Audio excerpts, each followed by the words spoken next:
गोविंद जय जय गोपाल जय गोविंद जय जय गोपाल जय श्री राधा रमण हरि गोविंद जय गोविंद जय जय गोपाल गोविंद जय जय गोपाल जय श्री राधा रमण हरि गोविंद जय श्री राधा रमण हरि गोविंद।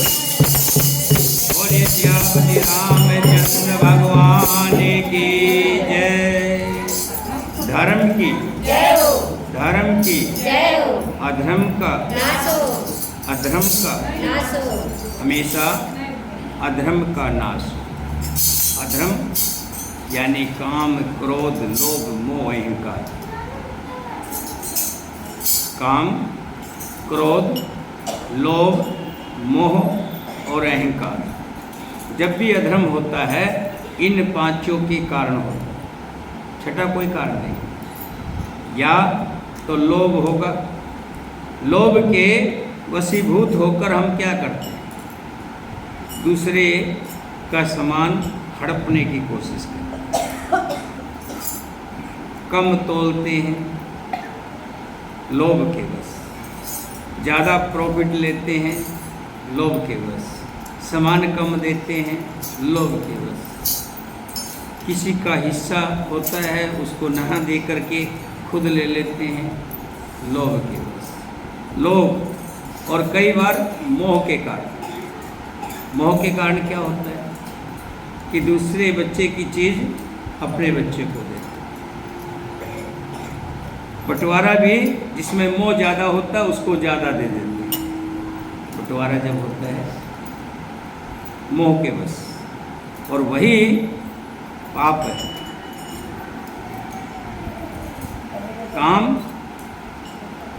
काम वासना के वशीभूत होकर व्यक्ति पाप करता है। काम क्रोध, ऐसे ही क्रोध के वश जब व्यक्ति क्रोध होता है उस समय कुछ नहीं देखता, बड़ा छोटा कुछ नहीं देखता। क्रोध जब होता है माँ बाप को भी मैंने गाली देते हुए देखा, क्रोध के वश बड़े छोटे का मान सम्मान भूल जाता है। जैसे नारद जी, जब व्यक्ति की कोई क्रोध क्यों होता है, जब मन के अंदर की कोई इच्छा हो और पूरी ना हो तब क्रोध आता है कि इसने मेरे कहने से काम नहीं किया, इसने मेरा काम नहीं किया, तो क्रोध उत्पन्न होता है। नारद जी के साथ ऐसे ही तो हुआ। जब विष्णु भगवान विष्णु मोहिनी को विवाह कर ले आए तो नारद जी बड़े भड़के। गुस्सा आए तो क्या करना चाहिए, गुस्सा आए तो सबसे पहले मौन रहना चाहिए। जो व्यक्ति मौन, गुस्से में कभी बोलना नहीं चाहिए। गुस्से में जब भी बोलेंगे तो कुछ न कुछ गलत ही मुख से निकलेगा। गुस्से का सबसे बड़ा समाधान है मौन रहना। गुस्सा आए तो मौन रह जाए। जैसे तूफान आता है, तूफान के समय में हम कुछ देर के लिए एक साइड में खड़े हो जाते हैं। ऐसे ही गुस्सा भी एक तूफान है, उस समय थोड़ा सा साइड हो जाना चाहिए, यानी मुख को बंद कर लेना चाहिए। और भी नहीं कुछ होता हो, कोई पानी का गिलास है उसमें से पानी पी कर के मुँह में रख लें, थोड़ी देर मुँह में रखें, फिर पी लें, फिर थोड़ा सा पानी पिए, फिर मुँह में रखें, फिर तब देखेंगे तब तक सब कुछ शांत हो जाएगा।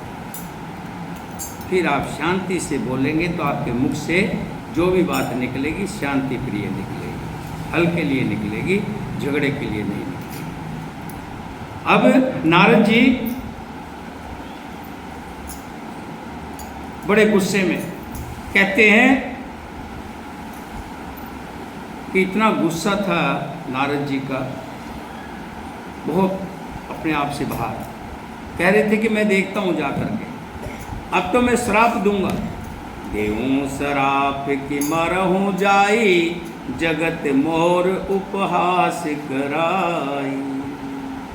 मन में सोचते जाते हैं, जाकर या तो श्राप दूंगा, नहीं तो अपने प्राण त्याग दूंगा, क्योंकि उन्होंने मेरी हंसी उड़वाई है, उन्होंने मेरा मजाक बनवाया है, मेरे साथ धोखा किया है। संजोग से श्री हरि सामने दिखाई देंगे। क्या? श्री हरि सामने से आ रहे हैं। पीछे पंथ मिले धनुजारी, संग रमा सोई राजकुमारी। और साथ में वही लक्ष्मी जी, दोनों जा रहे हैं, सामने से मिल गए। और भगवान कहने लगे, बोले मधुर बचन सुरसाई, मुनि कह चले विकल की नाई। देवताओं के स्वामी भगवान ने मीठी वाणी में कहा, हे मुनि, व्याकुल की तरह कहाँ चले जा रहे हो? बड़े परेशान नजर आ रहे हो, बड़े व्याकुल हो। ये शब्द सुनते ही नारद को बड़ा क्रोध आया। माया के वशीभूत होने के कारण मन में चेत नहीं रहा। क्या बोले? मुनि कहने लगे, तुम बड़े पाखंडी हो, तुम दूसरों की संपदा नहीं देख सकते, तुम्हारे ईर्ष्या और कपट बहुत है। समुद्र मथते समय तुमने शिव जी को बावला बना दिया था, देवताओं को प्रेरित करके तुमने उनको विष पिला दिया। पर संपदा सको नहीं देखी, तुमरे ईर्षा कपट विशेषी। मथत सिंध रुद्र गोरायो, सुरण प्रेर विष पान करायो। तुमने अमृत तो खुद रख लिया, और जो विष निकला था वो शंकर जी को पिला दिया। तुम बड़े स्वार्थी हो, तुम बड़े मतलबी हो, तुम बहुत चालाक हो। असुर सुरा विष शंकर है, आप रमा मनि चार। स्वार्थ साधक कुटिल तुम, सदा कपट व्यवहार सियावर।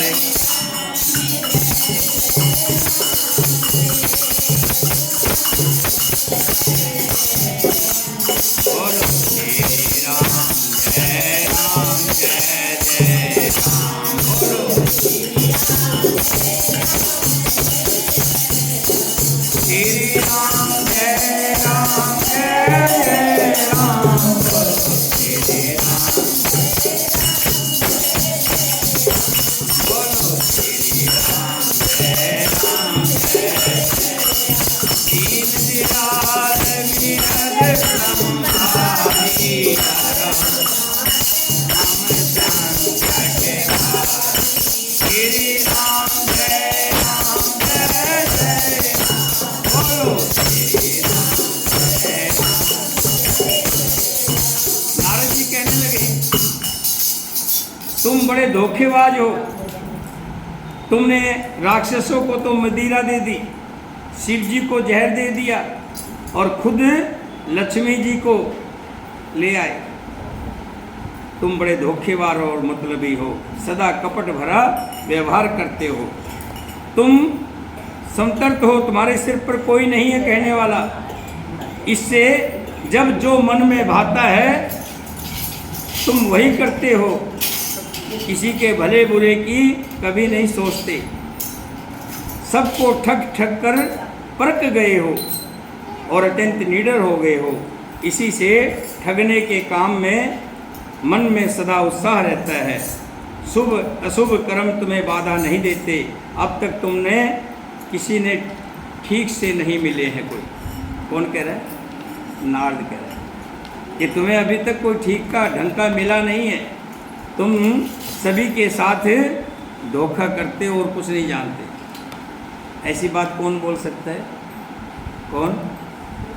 जो गुस्से में हो। नारद तो ब्रह्म ज्ञानी है, उनके मुख से भी गुस्सा। देखिए हमारी और आपकी तो बात ही क्या है, जो ब्रह्म ज्ञानी है, ब्रह्म के ज्ञाता है नारद जी, उनके मुख से ऐसी बात निकल रही है।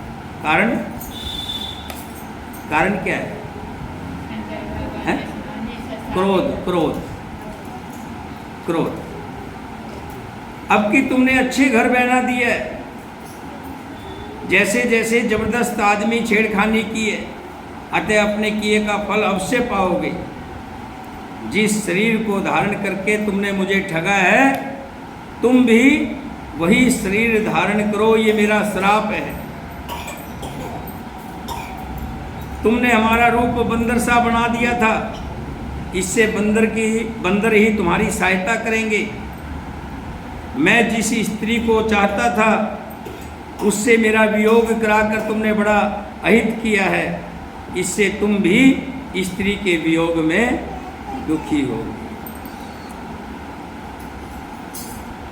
श्राप को सिर पर चढ़ाकर हृदय में हर्षित होते हुए प्रभु ने नारद जी से बहुत विनती की और कृपा निधान भगवान ने अपनी माया को खींच लिया। ये तो सब माया थी प्रभु। जैसे ही माया को खींचा, जब भगवान ने अपनी माया को हटा लिया, तब वहाँ ना लक्ष्मी रह गई ना राजकुमारी ही। तब मुनि ने अत्यंत भयभीत होकर हरि के चरण पकड़ लिए और कहा, हे शरणागत के दुखों को हरने वाले, मेरी रक्षा कीजिए, मेरी रक्षा कीजिए।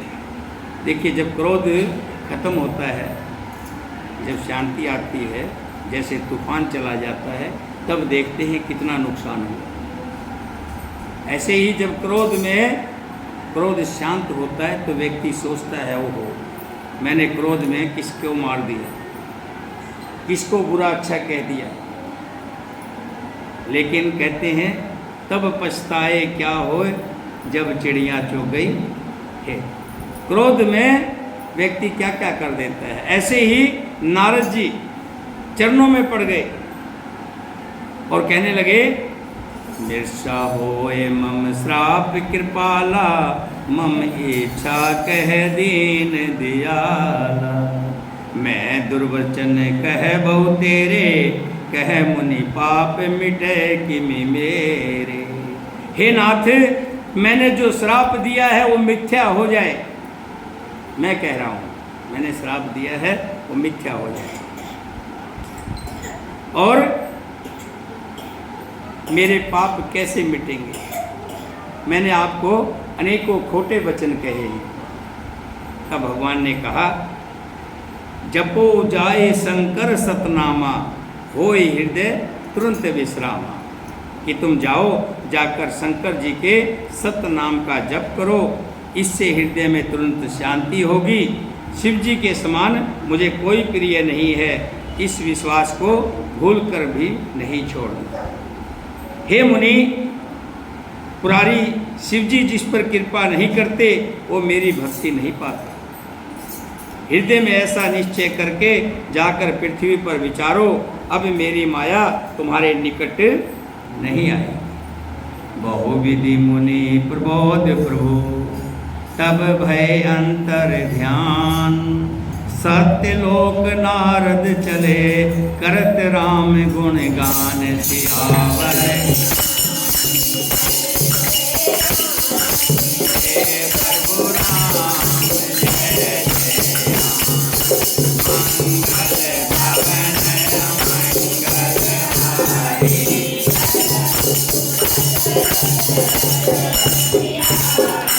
श्री राम जय राम, बोलो श्री राम जय राम, बोलो श्री राम जय राम, बोलो श्री राम, बोलो श्री राम। शंकर भगवान कहने लगे, हे पार्वती, भगवान के मनुष्य रूप में जन्म लेने का एक तो ये कारण था, क्या? नारद जी ने श्राप दिया। और एक और कारण है, अपर हेत सुन सेल कुमारी, कहूँ विचित कथा विस्तारी। जेहि कारण अज अगुन अरूपा, बर्मा भयो कौशलपुर भूपा। हे गिरजा राजकुमारी, अब भगवान के अवतार का दूसरा कारण सुनो। मैं उसकी विचित्र कथा विस्तार करके कहता हूँ, जिस कारण से जन्म रहित निर्गुण और रूप रहित सच्चिदानंद ब्रह्मा योधापुरी के राजा हुए। जो प्रभु विपन फिरत तुम देखा, बंधु समेत धरे मुनिवेशा। जास चरित अवलोक भवानी, सती शरीर रहो बोरानी। जिन प्रभु श्री रामचंद्र जी को तुमने भाई लक्ष्मण जी के साथ मुनियों का सा वेश धारण किए हुए वन में फिरते देखा था, और हे भवानी, जिनके चरित्र देखकर सती के शरीर में तुम ऐसी बावली हो गई थी कि तुम्हारे उस बावलेपन की छाया अभी तक नहीं गई। उन्हीं के भ्रम रूप रोग के हरण करने वाले चरित्र सुनो। उस अवतार में भगवान ने जो जो लीला की, अब मैं अपनी बुद्धि के अनुसार तुमसे कहूँगा। यज्ञवल्लभ जी कहते हैं, हे भारद्वाज मुनि, शंकर जी के वचन सुनकर पार्वती जी सुमचाकर प्रेम सहित मुस्कुराई। फिर वृषकेतु शिवजी जी जिस कारण से भगवान का वो अवतार हुआ था, उसका वर्णन करने लगे। सो मैं तुम सन कहूँ सब, सुन मुनीस मन लाय। राम कृपा कल मल हरण, मंगल करण सुहाय। सियावर तेरे रघुनाथ जय जय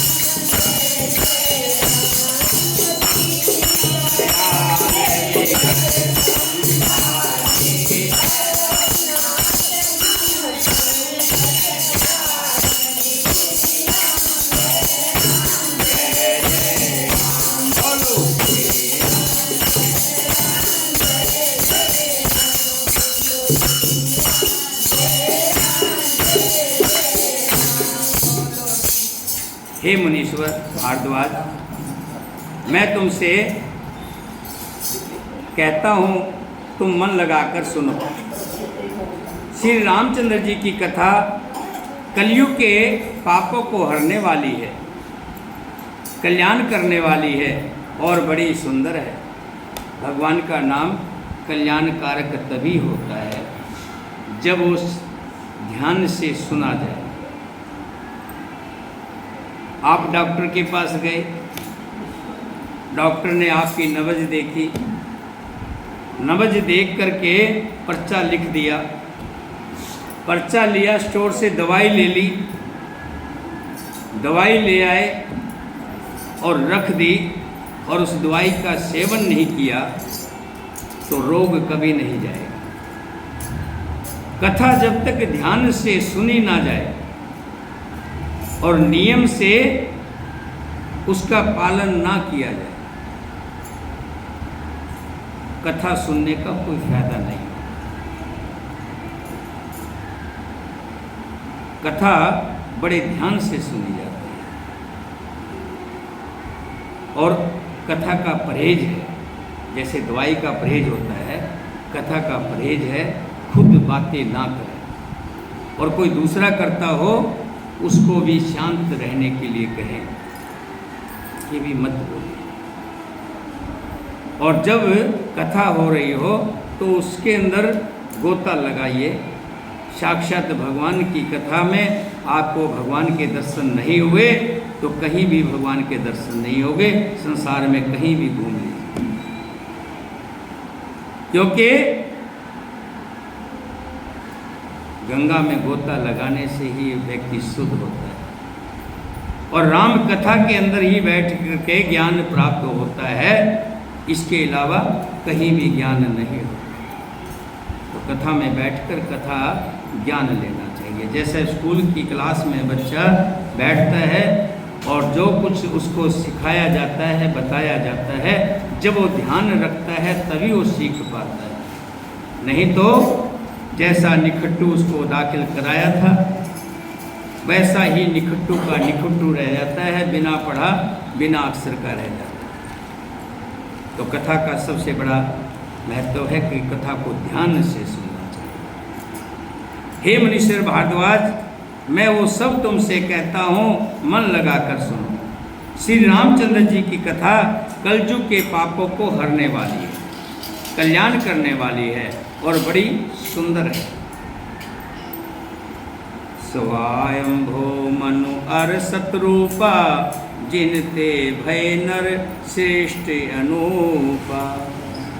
दंपति धर्म आचरण नीका, अजौ गाव श्रुत जिनके हेली का। मनु, ये जो सृष्टि हुई है, शुरू में जो पहला व्यक्ति हुआ था उसका नाम था मनु। हम सब मनु की औलाद हैं। सबसे पहला जो व्यक्ति हुआ उसका नाम क्या था? मनु। ये ज्ञान किसको कहते हैं? जानकारी को ज्ञान कहते हैं। ज्ञान किसको कहते हैं? जब जानकारी, और जानकारी जब ध्यान लगाता है तभी। कोई पूछ ले कि हम किसकी संतान हैं तो क्या कहेंगे? हम मनु की संतान हैं। सबसे पहला जो हुआ था मनु था, और उनकी पत्नी का नाम सतरूपा था। क्या? सतरूपा। जिनसे मनुष्यों की ये अनुपम सृष्टि हुई। इन दोनों पति पत्नी के धर्म और आचरण बहुत अच्छे थे। आज भी वेद उनकी मर्यादा का गान करते हैं। राजा उतानपाद उनके पुत्र थे। क्या नाम था उनका? उनके पुत्र का नाम उतानपाद। क्या नाम था? उतानपाद उनके पुत्र थे, जिनके पुत्र प्रसिद्ध हरिभक्त ध्रुव हुए। उनपाद के पुत्र का नाम हुआ ध्रुव। क्या? ध्रुव, जो तारा भी है आसमान, ध्रुव तारा। और उन मनु जी के छोटे लड़के का नाम प्रियव्रत था, जिसकी प्रशंसा वेद और पुराण करते हैं। पुण्य देवहूति उनकी कन्या थी, जो कर्दम मुनि की प्यारी पत्नी हुई, जिन्होंने आदिदेव दीनों पर दया करने वाले समर्थ एवं कृपालु भगवान कपिल को गर्भ में धारण किया। तत्वों का विचार करने में निपुण, अत्यंत निपुण कपिल भगवान ने साक्ष्य शास्त्र का प्रकट रूप में वर्णन किया। उन स्वयंभू मनु ने बहुत समय तक राज किया, तब सब प्रकार से भगवान की आज्ञा का पालन किया। घर में रहते हुए बुढ़ापा आ गया, परंतु विषयों से वैराग्य नहीं होता। इस बात को सोचकर उनके मन में बड़ा दुख हुआ कि श्री हरि की भक्ति के बिना ये जन्म चला जाएगा। जब बुढ़ापा आ गया तब उन्होंने मन में सोचा कि ये संसार है, ये विषय विकार है, इसमें तो चाहे 3 जन्म ले लो तब भी नहीं निकला जाएगा। बुढ़ापे में पोता पोती आ जाएंगे, पहले बेटा बेटी खिलाते रहे। बुढ़ापा हुआ तो पोता पोती में मोह हो गया, और ऐसा मोह होता है उसको छोड़ के निकल नहीं पाता। तो भगवान के मनु के मन में आया, घर में रहते हुए बुढ़ापा आ गया, परंतु विषयों से वैराग्य नहीं गया। इस बात को सोचकर उनके मन में बड़ा दुख हुआ कि श्री हरि की भक्ति के बिना जन्म यूं ही चला जाएगा। बरबस राज सुते तब दीना, नार समेत गवन बन कीना। जबरदस्ती बेटे को कहा, बेटा अब गद्दी को संभाल। राज तिलक किया, बेटे को गद्दी दे दी और खुद रानी को साथ में लेकर के वनों को निकल गए। नार समेत गवन बन कीना। तीर्थ वरने मिस विखाता अति पुनित साधक सिद्धदाता। तीर्थों में श्रेष्ठ नेमिश्रायण प्रसिद्ध है, वहाँ पर चले। वहाँ मुनियों और सिद्धों के बहुत समूह बसते हैं, बहुत महात्मा लोग संत रहते हैं। राजा मनु हृदय में हर्षित होकर वहाँ चले। वे धीर बुद्धि वाले राजा रानी मार्ग में जाते हुए बहुत अच्छे लग रहे हैं, सुशोभित हो रहे हैं, मानो ज्ञान और भक्ति शरीर धारण किए हुए जा रहे हैं। पहुँचे जाए धेनुमति तीरा, हर्ष नहान निर्मल नीरा। आए मिलन सिद्ध मुनि ज्ञानी, धर्म धुरंधर नृपऋषि जानी। वे गोमती के किनारे जा पहुँचे। कहाँ पहुँचे? गीता कहाँ पहुँचे हो? हाँ, गीता गोमती नदी के संसार से निकल आई है। संसार में तो सदा ही रहे हैं।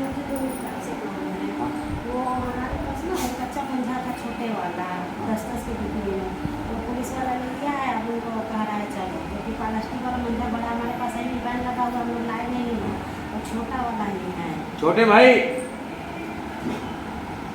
वो है कच्ची मंझा है, कच्ची तो बंद कर देते पीछे के साथ। आपकी ठीक है आपकी बात, लेकिन चलो उसको अब ऐसा करना, वापस कराओ। सुना तो अब ले लो, अब बोल दिया आपको, आगे से ध्यान रखना। मांझे से अभी बताया था, टीवी में दिखा रहे थे। आईडी मांग रहे, आईडी दे दो, आईडी ना दे दो, कोई कुछ नहीं, छोड़ो। नाम नाम लिख ले, कोई बात नहीं, ठीक है ना।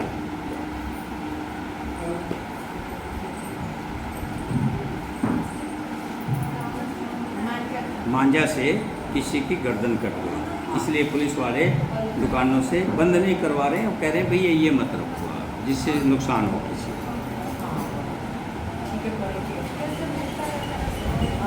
बोलिए सियापति रामचंद्र भगवान की। गोमती के किनारे पहुँचे। कौन कौन पहुँचे? राजा मन्नु और उनकी पत्नी। कोई बात नहीं, कोई भी हो। चलिए एक भजन गाइएगा, तब तक मैं देखूँ। बोलिए सियापति रामचंद्र भगवान की। श्री राम जय राम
Yeah.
क्या वैसे ले गए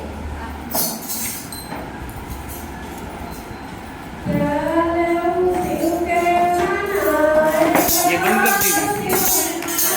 मेरा